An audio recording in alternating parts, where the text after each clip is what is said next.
Welcome to this meeting of the Board of Education in Anne Arundel County. This meeting is being televised live on AACPS TV and streamed on AACPS's YouTube channel. General information and protocols for the meeting are posted on the sign by the doorway as you enter the room. So please make sure you read those if you have not already done so. At this time, we'll have our invocation. O God, we pray to administer that which is just in all educational policies, being ever mindful of your guidance. Stir us to action with love, wisdom, and understanding. And now, Pledge of Allegiance.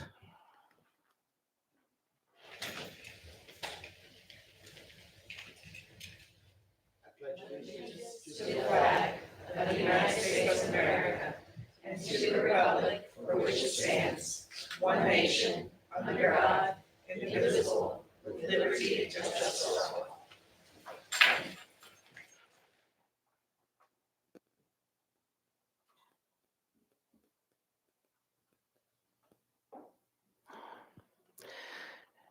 And now, item 2.03, approval of the minutes. Do I hear a motion? Motion to approve as written. Second. A motion and a second. Do we have consensus? And we do. Item 2.04, we're establishing the agenda order. Do I hear a motion? I move to approve the agenda as written. Second. Okay, we have a motion and a second. Do we have consensus? And we do. So we're moving on to item 2.05, recognition this evening. I believe Miss Jackson, Monique.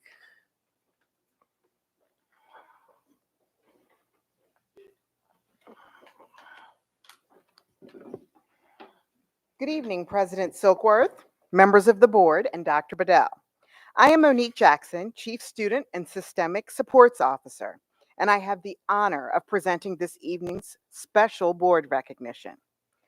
About a month ago, I stood before you as we recognized those involved in taking measures that saved the life of a North County High School student.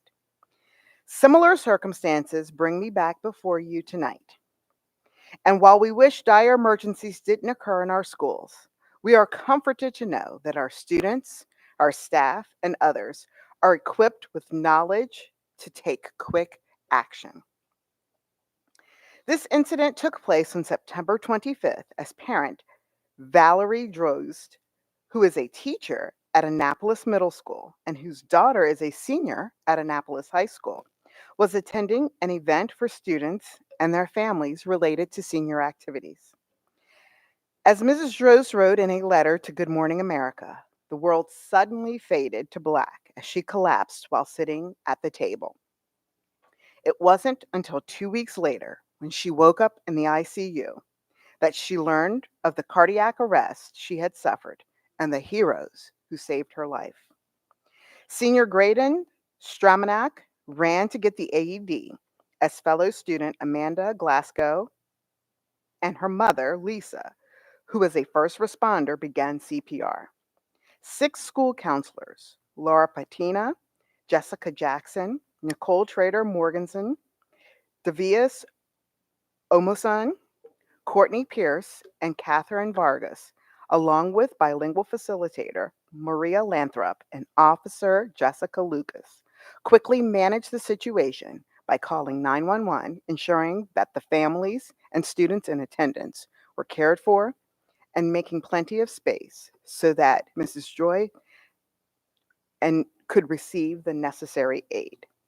Their quick work, and subsequently that of the team of the Anne Arundel Medical Center, made it possible for Mrs. Droz to return to her family, her classroom, and to be here tonight. Tonight, we are honored to recognize all of them for their quick work and even quicker thinking.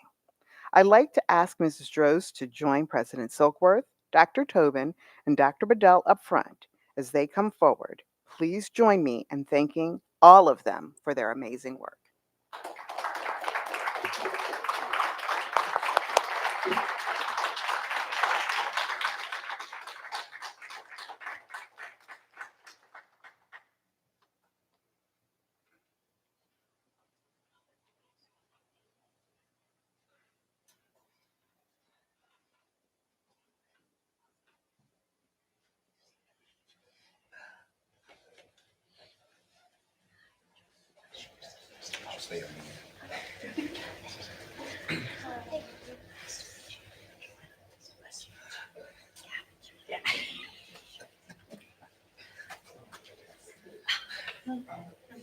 So We need to slide. I think we want us to go back up there for a Nope. picture.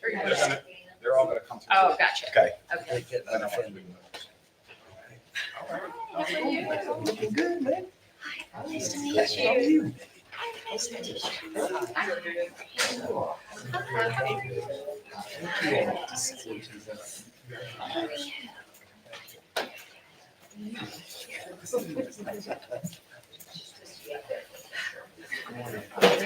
Oh, that was different.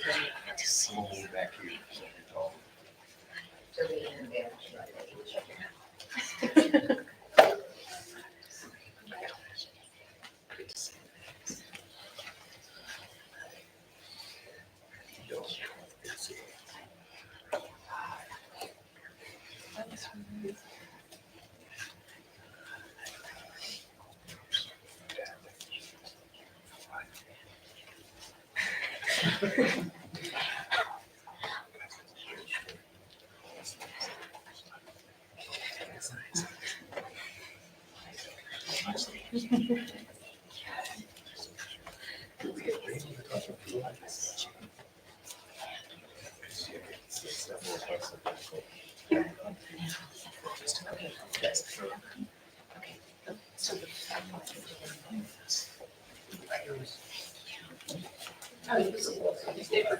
The board members are gonna come. Yeah, the 5 of you come with us.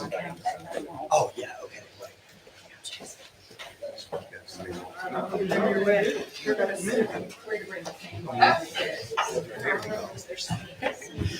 You guys come in front of us. We're gonna put you guys in the mic.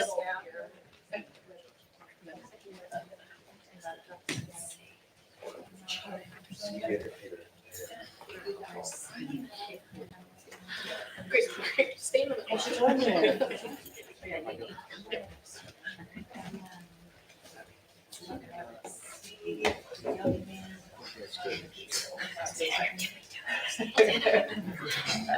You get to see the window close. This is like.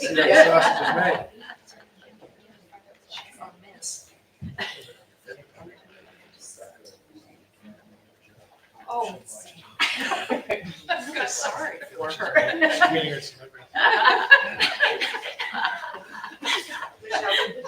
You could say something about getting a life. Yeah, we don't hear that very often.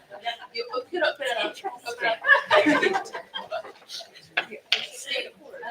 Yeah, that was good. Oh, I should watch those. Well, there's things that that was good. How do I watch that? It's like once a month, like third Tuesday or something. Just go on the stage, we're excited. Got another week. Yeah, they're usually Tuesdays during the day. Yeah, they're during.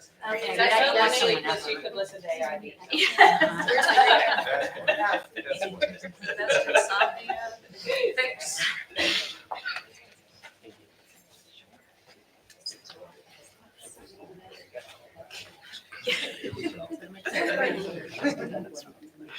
I've got magic. Oh my gosh, you guys look so good. Young man, can I have you come and stand on the other side? Here, right. So you kind of see his head like Yeah, so his head will come right through. There you go. Yeah, it's great. This way. There you go. Pull. There you go. Perfect. Oh, not perfect. There you go. And Mom, there you go.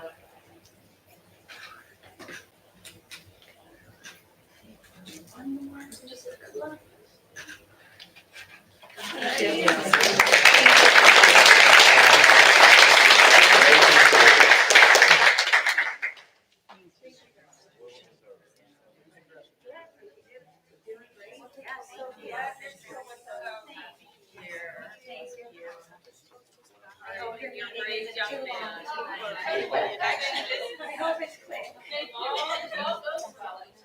Not like the cover meeting. Right. Nothing like that. Yeah, that whole too long. I think you're thank you all just needed to go to bed. Very long. I know my whole family.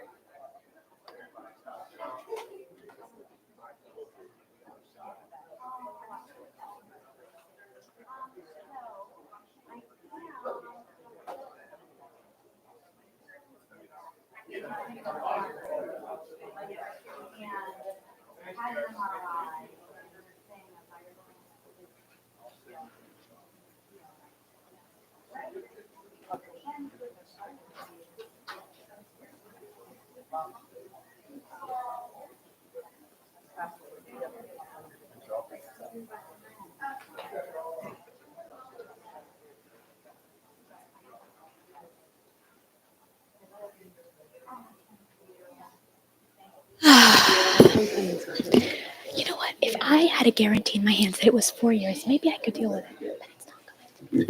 Yeah, oh my God. Okay. So if we move on to item 3.0, public comments on agenda items, we do not have any comments on agenda items this evening. So we're going to move on to our report section, item 4.01, PTA.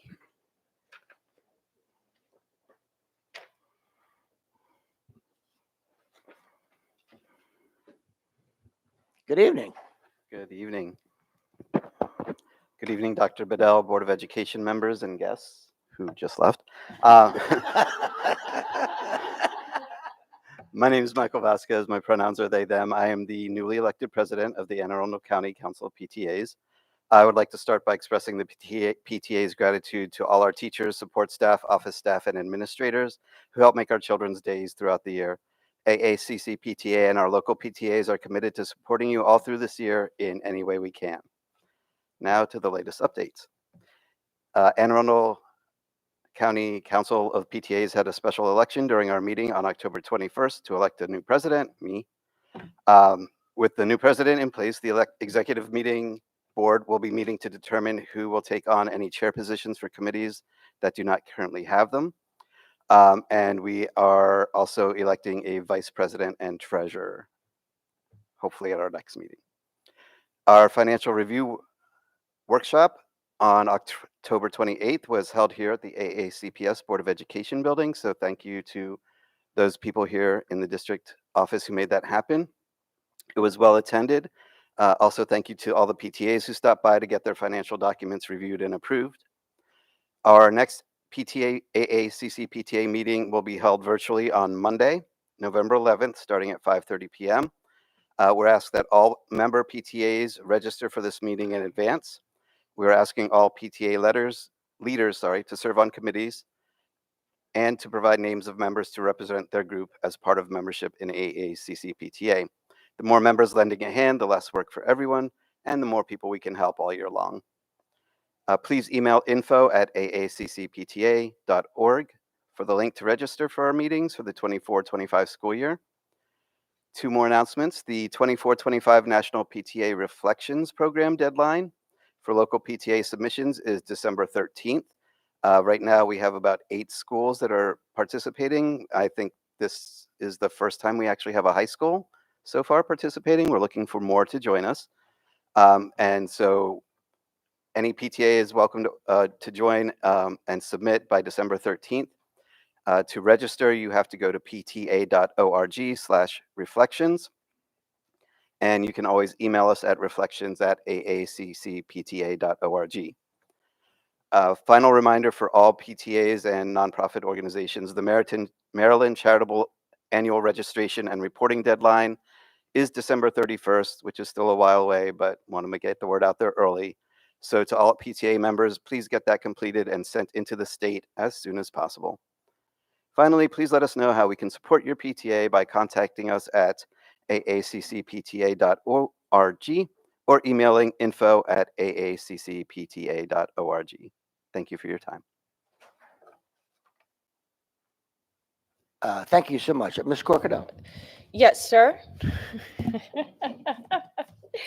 I know we don't normally report, but this is my last PTA report. Okay. So first, I wanted to congratulate you Thank you. on your presidency. Thank you. I know they will be really well led. And a request that please extend gratitude. I know in District 7, that's how my schools get their stuff. That's how we get our playgrounds. It's how we get our equipment, new basketball hoops, signage, the full gamut. Lockers painted, and the list could go on and on and on and on. And I know that by the time you get to the high school PTAs, that the membership draws down as the parents' involvement becomes less. So just a little shout out to encourage folks, if you have not already filled out your membership form, it is now electronic and it's so easy. And I got to say that all the years that I sat in as a member of my kids' PTAs resulted in our kids having just a better quality, better resources. And it's really cool because you guys also remind our kids that they're important. This is where our volunteers come from, and this is where our fundraising comes from, and our support, and et cetera, and our advisory committees too, because these are the engaged. So thank you all for what you do, and particular gratitude to my District 7 folks over the last 6 years. Every single one of them stepped up to the plate when our communities needed it. Thank you so very much. And congratulations to you and your executive committee. Thank you. I appreciate it. Oh, just wanted to comment. We did have one high school start back up with their PTA. PTSA Glen Burnie High School is in the process right now. So looking forward to having some more too. Correct. I recall it was 19% when I was a parent. And then after COVID, it went down. Yeah. But Any other that questions? is great news. Anyone else? Okay. Great. Thank you. Just making sure. Thank you for that great news. Okay. Moving on to item 4.02, our policy committee report. I believe, Dr. Tobin, you're giving that report this evening. Yes, I was happy to sit in for Ms. Ellis, who had a conflict at the last minute. So the policy committee met on Monday, November 4th at 3 p.m. We reviewed one policy GAEE, employee travel, and it was determined the committee voted to move the policy forward to the full board. There were some discussion of accompanying regulations, and that was it for the meeting. And I believe the next it says on our sheet here the next policy committee meeting is November 3rd, but I believe that has been changed to later on to November 10th, I believe. December. Sorry, I've forgotten what month I'm in. 10th. So that's it for the policy committee report. Thank you. Ms. Ellis. Thank you. Thank you, Dr. Tobin, for stepping in last minute there. My apologies. I was very disappointed to not be there for what would have been my last policy committee meeting. So I just want to thank everyone, my colleagues who sit on that committee with me. First and foremost, actually, Ms. Wilson, thank you for all of your hard work and commitment to the board. You perform that role just so beautifully for the board. You really work hard to capture the intent before you bring something before us, and it really makes our jobs a lot easier and go more smoothly. And just thank you so much. Thank you to all of the other participants on the policy committee. I'm not going to begin to name all of them because I will forget people, but thank you all so much. It's been a real honor. The policy committee is something that's been very near and dear to my heart. When I was first elected on the board, that was my area of focus where I really wanted to be. So I was really happy to get there. Thank you, everyone. Thank you.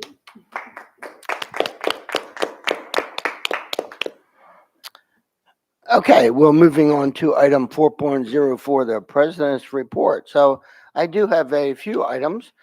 On October the 23rd, Dr. Tobin, Dr. Bedell, and I had the opportunity to take part in a ceremony at Belle Grove Elementary School, at which dozens of students received free, you heard that, free eyeglasses through a partnership with our community schools program, the Anne Arundel County Department of Health, and Vision to Learn.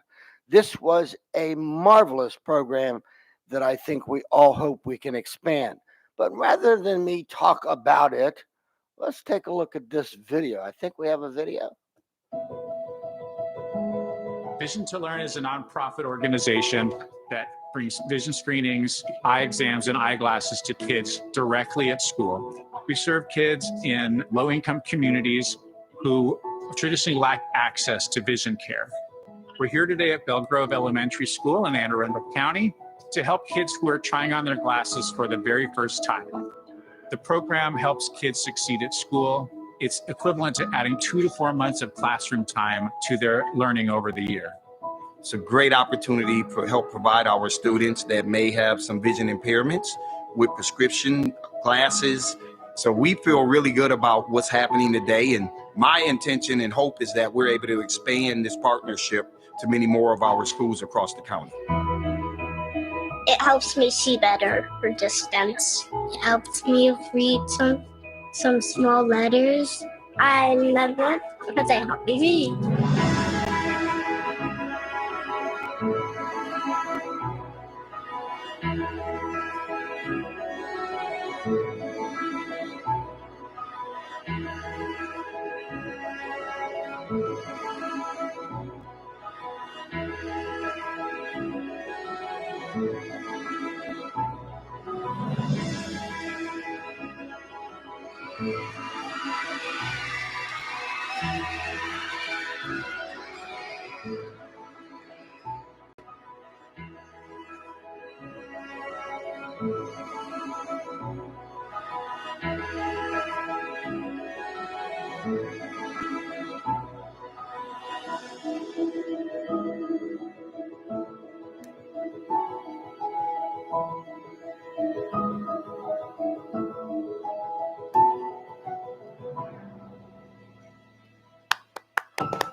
So, ladies and gentlemen, as you saw, even Buster, the school mascot, can see better now.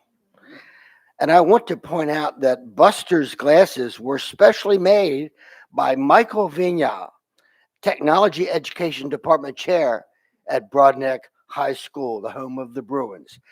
He used the school's 3D printer to create them. Thank you, Michael. And that thank you comes from Buster himself. And thanks to everyone that played any role in this project. And I just would like to say, repeat what Dr. Bedell said, that we certainly hope that we can expand this program a great deal. So I do have a few more things, but I see a light, and I think it's related to this. Is it, Ms. Corkada? Well, I always appreciate this stuff, but no, my comment was for after you were. Okay, done, well, sir. we'll finish it. We'll get back to you. Yeah. Dr. Tobin, did you enjoy that experience? I loved that experience. I would just like to add, and please correct me if I'm wrong, I believe the portion of cost that we did add to what the nonprofit did came from Blueprint money. Is that correct? That's correct. Community school funds. Yep. So just to make people aware of some of the incredible work that's being done by our community school coordinators in reaching out to nonprofits and finding these programs for our students and using those funds to ensure that every student has what they need. So thank you. So thank you, Dr. Tobin. Now, also on October the 23rd, we kind of had a busy day. I attended the Blueprint Statewide Leadership Development, and this was a virtual launch session, and it went very well, and we will have additional sessions coming up. On October 30th, from 6 to 8 p.m., I attended the Plan 2040 Implementation Advisory Committee meeting, and we received an update concerning affordable housing and transportation issues, which continue to be of concern to our teachers, our staff, and our residents. I communicated to the group that AACPS is doing its part as we continue to implement phase 1 of the redistricting plan, and as we begin phase 2 of the redistricting plan in January, I believe it is. Redistricting means that some students will go to different schools, regardless of the zip code in which they currently reside. We look forward to continued cooperation with the Plan 2040 Advisory Committee. Now, on Friday, November the 1st, 2024, Dr. Bedell, Dr. Tobin, and Ms. Schauheim attended the NAACP Freedom Fund dinner held at the Double Tree by Hilton Hotel, Annapolis 210 Holiday Court. I'm going to suggest that maybe Dr. Bedell may say something about that in his report. And finally, kudos to our very own Dr. Bedell, who was honored 2 weeks ago with a Trailblazer Award from the Eta Lambda chapter of the Alpha Phi Alpha Fraternity. The award goes to individuals who have pioneered new paths, driven innovation, and made significant contributions in their field. In announcing the award, the fraternity applauded Dr. Bedell's groundbreaking leadership and dedication to the future of education in Anne Arundel County. Congratulations, Dr. Bedell. That does conclude my report. I'm back to Ms. Corkadell. Well, thank you, sir, Mr. President. So, no, I just wanted to take a minute to thank Crofton Woods as well as Lothian Elementary for hosting me. And if you recall, the beginning of last month, I was talking about the Bullying Awareness Month. And so thanks to Ms. Howe, our assistant, she made arrangements. I read to 4 classes at Crofton Woods and 8 classes at Lothian Elementary and received an incredibly warm welcome from the kids. And I just got to say, always, visiting the schools is always one of my favorites, but adding on the sub layer anytime I have a chance to read to the kids and to be able to do it out in Gangbusters was absolutely amazing. And what was even more amazing is the kids get it. Like as I'm reading the story, they, the interaction, we're talking about first and second graders, and there wasn't an individual in any of those classes who did not see the compassion of the story and understand what the lesson is, which is a testament also to how we as a community are continuing to raise our kids with our parents, with our involvements. The stories that they shared about their families and their instances was definitely heartwarming. I will also say that, so Lothian is one of our community school model places. And the additional attention that we're able to give the children due to the class sizes and the additional resources, I can already see the difference, whether it's the staff being able to better focus on those needs and just the overall approach. I think our transition's going well in that regard. And when you guys mentioned Belgrove and the community school model and having those opportunities, I think we're really going to see some game-changing differences. And but awesome, and many thanks again to the staff for accommodating. They had me in such a, it was like 15 minutes in, 15 minutes out. It was so great. Enjoyed it. Thank you, sir. Thank you. Okay, we're going to be moving on to item 4.05, our superintendent's report. Dr. Bedell. Thank you, Mr. President. I want to start by recognizing that November is Native American Heritage Month. Native American students make up one of our smaller student groups, but recognizing the heritage of all of our students and employees is central to the belong, grow, succeed mindset that we want everyone in our school district to have. So again, just want to make sure that we make that recognition. Next, I want to thank everyone for their hard work in the first marking period of the school year, which just concluded a week ago. I've been really pleased by what I've seen in school visits over the last 9 months. I do truly believe that when our data is available, it's going to show the benefits of that hard work. Just asking that we continue the momentum that we've started this school year across all 130 of our campuses. And I just want to really extend a heartfelt, kudos to everybody in this system that's making all of these things come together so that we can make Anne Arundel County one of the most phenomenal counties because of how well we're educating children. So thank you. As I've said before, I've also been very pleased with the way our new cell phone guidelines have been implemented. We are working through issues as they arise, but our students, teachers, and administrators are doing a really good job. A poll released last week by Anne Arundel County Community Colleges Center for the Study of Local Issues found that 68% of those surveyed support our new guidelines and only 8% characterize themselves as opposed.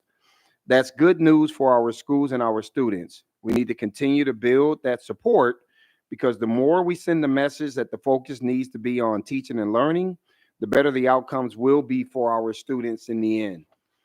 Today, I had the opportunity this morning to briefly sit in on a session with members of the U.S. Cyber Command and our technology division team as part of their joint innovative readiness training exercise. Twice each year, U.S. Cyber Command members work with our team, utilizing their cybersecurity expertise to assess our networks and provide us with recommendations on what we can do to improve our network security in the face of increasing threats from around the world. Today, I had an opportunity to share with them a horrific experience that I experienced back in 2018 in Kansas City when we were hit on a cyber attack, and it was massive. All 7 servers were compromised. We had to pay $49,000 in Bitcoins as a result of a ransom being held. It ultimately resulted in printers, phone systems, the student information system. Everything was shut down. It was an absolute nightmare. And even when we did receive back the information that they had stolen from us in our servers, it was scrambled. It was locked out. Fortunately for us personal identifiable information did not release. All they did was went in, hacked it, and locked us out. And so it is important what we're doing here to make sure that we take that seriously, especially given the fact that as a school district, we are beginning to evolve even more following a number of recommendations from Gibson Audit and some of the other audits that we need to be more automated. But with that, opens up more opportunities for us to be attacked. And anybody who's ever watched The Terminator, one thing that you know about The Terminator, they will continue to come. They will never stop. That's what hackers do. They knock on doors, and until they can walk in, they will continuously do that until it's easy to walk in. And so I really do want to thank the members of the Cyber Command team. I want to thank the folks out here in Mike Borkowski's team for the hard work that they're doing. And again, this collaborative program is a huge benefit to our school system and offers Cyber Command teams the opportunity to do hands-on reviews and explorations of systems and networks. Kudos to all of those involved in this effort. We are now officially in budget season and doing intense work on what will ultimately be my fiscal year 2026 budget recommendation to the board. Our cabinet and budget teams held our first meeting on Monday, and there are many more to come as we look over every departmental budget in this organization. We're going to navigate some tight fiscal issues in this process, and there will be some very difficult decisions that will have to be made. I have worked very hard, and our team has worked very hard to enhance our collaborative relationships with all of our employee bargaining units. As I have told leaders of those groups, the more we can present a unified front when it comes to our budget, the better our students and employees are going to be. The budget recommendation will be presented to the board at its December 18th meeting.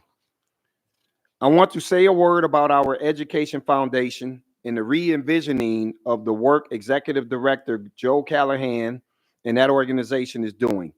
We have so much untapped potential in this county for businesses and groups to contribute to our mission, and Joe and his team are really changing the focus of the Ed Foundation. Last month, the foundation had a reception for our Teacher of the Year nominees that allowed them the chance to get to know each other and just feel appreciated.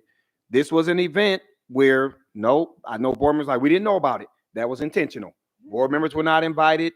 Building administrators were not invited.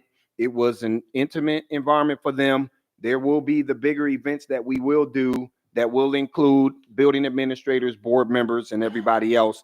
But it was just an opportunity for them to show that we appreciate the 75 that are finalists. And it's the first time that we've ever done something like this, and it was fully sponsored. And so if you don't ever ask, you won't receive. And this is what I really appreciate that he's doing. And so in this case, if you haven't heard, Always Ice Cream has created a special AACPS flavor named Smart Cookie. Well, of course, it should be. That is selling at all locations throughout November. 20% of the proceeds of this flavor go to the Ed Foundation. I had some on November 1st, and it is really good, and I ate all of it, and I felt guilty. No, I didn't. So I encourage everyone to go get some this month and help the foundation help our students. The ingredients: cookies and cream, fudge, and waffle cone pieces. It's really good.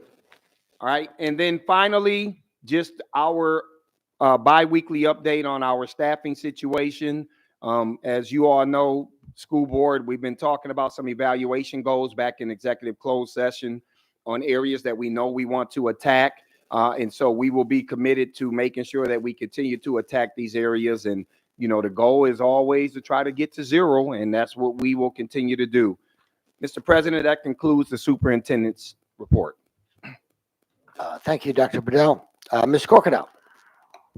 Dr. Bedell, the Education Foundation is a new name on an organization that many school districts have. Let's take this opportunity to go back over one more time how people can contribute to the Education Foundation to make sure that their school gets the resources that they would like to contribute to them in a way that is tax friendly and definitely community and school friendly.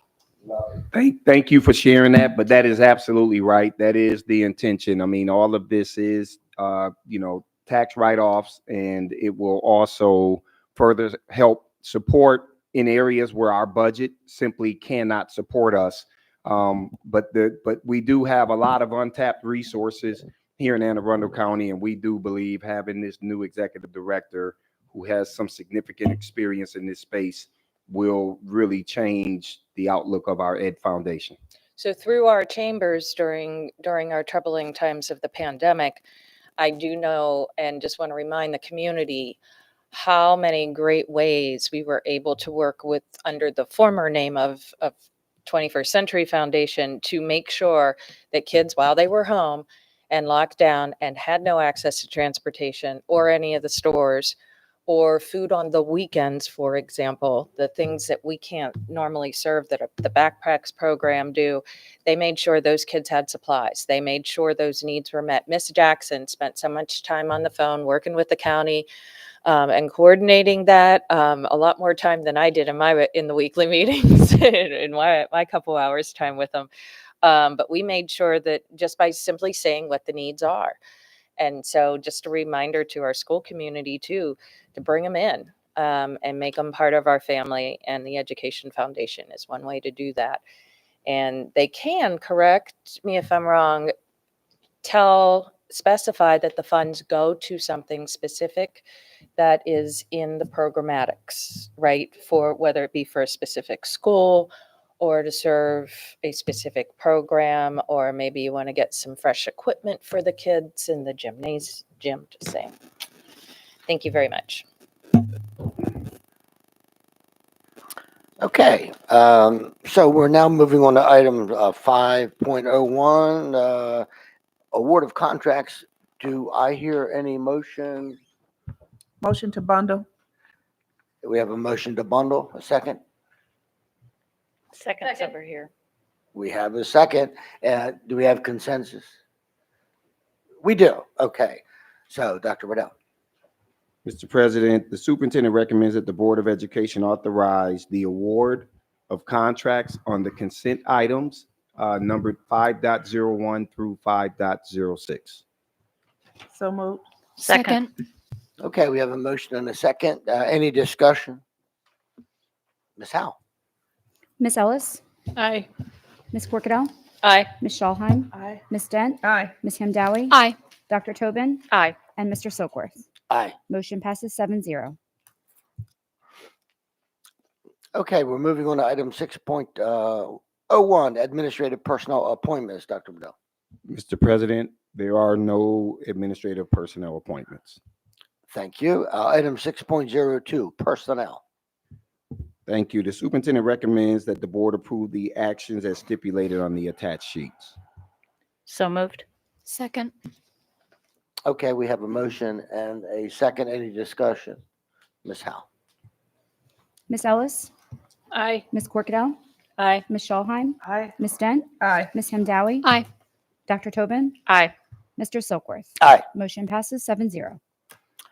Okay, moving on to item 6.03, policy revision, second reading, non-discrimination, code AC. Ms. Wilson.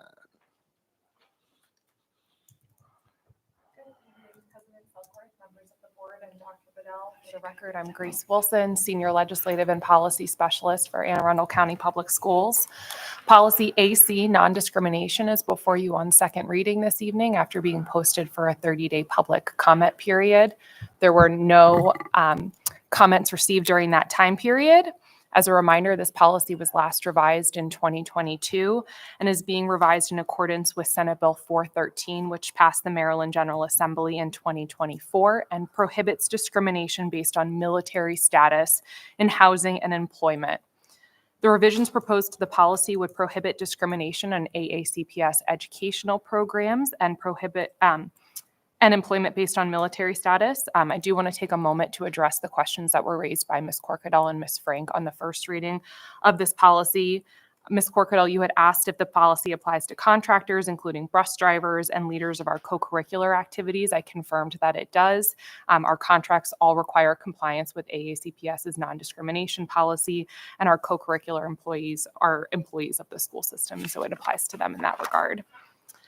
Ms. Frank had asked how hate groups are identified in the policy, specifically whether they're defined by the ACLU or Southern Poverty Law Center. I did want to confirm with you all that there is a legal citation in this policy that does define it based on the FBI's hate crime data collection guidelines and training manual, and that is how we define hate group. And with that, I'd be happy to take any questions you may have on policy AC. Ms. Corkadell. Just want to take a minute to say thank you so much for following up on that. And that is, it actually is very important because we have to have assurances that we know that those who are representing us when they are not part of us directly are representing us well and appropriately.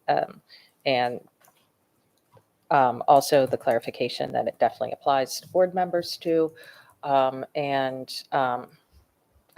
Although I didn't ask the question, understanding which definition we're doing, working with is very, very helpful. Because some of our older policies did not have that foresight of, of understanding that we may need to know what it is we're defined, what the definitions are. So thank you very much. Yeah, so it's in the legal references moving forward. Okay, seeing no more lights, we'll move on to item 6.04, technology use and security, code DI. Again, Grace Wilson, Senior Legislative and Policy Specialist. Policy DI is before you on second reading. This evening, again, it was posted for a 30-day public comment period, and we received no feedback during that time period. As a reminder, the policy was last revised in 2016 and is being updated with a few simple revisions, including adding hardware to the purpose paragraph, removing repetitive language from the position statement, and adding legal references. And I'd be happy to take any questions you may have on this policy as well. Seeing no lights. Thank you. They'll be back on third reading on November 20th. Okay, thank you. We're moving on to item 6.05, our learning management system. Thank you, Mr. President. The superintendent recommends that the Board of Education authorize the award of contract 24 SC-190 online K-12 learning management system cooperative agreement through the interlocal purchasing system contract in the amount of $5,450,297. So moved. Second. Okay, we do have a motion and a second. Do we have any discussion? Seeing no lights, Ms. Howe. Miss Ellis, Aye. Miss Corkadell, Aye. Miss Schallheim, Aye. Miss Dent, Aye. Miss Hamdawi, Aye. Dr. Tobin, Aye. Mr. Silkworth. Aye. Motion passes 7-0. Okay, moving on to item 7.0, review items, award of contracts. Any concerns? None, seeing none. So moving on to item 8, public comments on non-agenda items. Okay, so I'm being told we do not have anyone here this evening. So ladies and gentlemen, on the next general board meeting will be Wednesday, November 20th. That's a 12 p.m. Meeting here. Policy committee meets, it looks like it's December 3rd, I believe, a 12 p.m. virtual meeting. Equity committee meets Tuesday, November 12th. Pardon? Oh, the policy is December the 10th. Okay, so do I hear a motion? Second. Thank you, Ms. Stent. Heard a second. Good evening. Stay safe.